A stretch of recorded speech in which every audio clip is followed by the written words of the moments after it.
দর্শক, এবারে সবজি বাজারের খবর জানবো। সবজি বাজারের খবর জানাতে গোপালগঞ্জ থেকে যুক্ত হচ্ছে সহকর্মী বাদল সাহা। বাদল,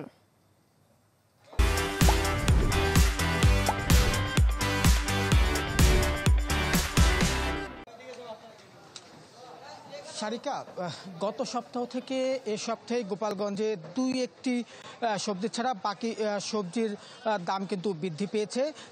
তবে বিশেষ করে আলু, যেটি সবসময় ব্যবহার হয়ে থাকে রান্নার কাজে, সেই আলুর দামটা স্বাভাবিক রয়েছে। মাত্র 20 টাকা কেজি দরে এই আলু বিক্রি হচ্ছে। এছাড়া যে বাড়তি যে সবজিগুলো রয়েছে এর মধ্যে রয়েছে বেগুন, কিন্তু গত সপ্তাহে বিক্রি হয়েছে 60 টাকা, আজকে বিক্রি হচ্ছে 70 টাকা করে। টমেটো যেটি বিক্রি হচ্ছে 30 টাকা করে, সেটি 20 টাকা কেজি দরে বৃদ্ধি পেয়ে 50 টাকা কেজি দরে বিক্রি হচ্ছে।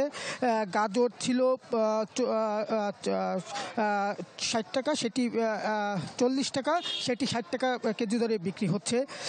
পেঁপের দাম বেড়েছে 10 টাকা করে কেজিতে, ছিল 50, আজকে বিক্রি হচ্ছে 60 টাকা করে।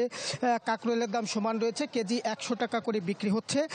উচ্ছের দামও সমান রয়েছে, সেটি বিক্রি হচ্ছে 40 টাকা করে। যদি একটু পেঁয়াজের দিকে যায়, পেঁয়াজের দাম কিন্তু 5 টাকা কমেছে, সেটি 50 টাকা বিক্রি হচ্ছে। গতকাল বিক্রি হয়েছিল 55 টাকায়। এছাড়া আদার দামও কিন্তু সমান রয়েছে।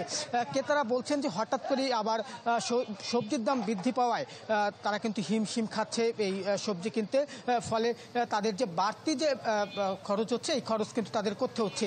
তবে ক্রেতারা বলছেন যে এই সবজির যে আমদানি, সেটি কম থাকার কারণে এই সবজির দাম বৃদ্ধি পেয়েছে। এই ছিল আমার কাছে গোপালগঞ্জের সবজি বাজারের সবশেষ খবর। সারিকা। বাদল, ধন্যবাদ আপনাকে।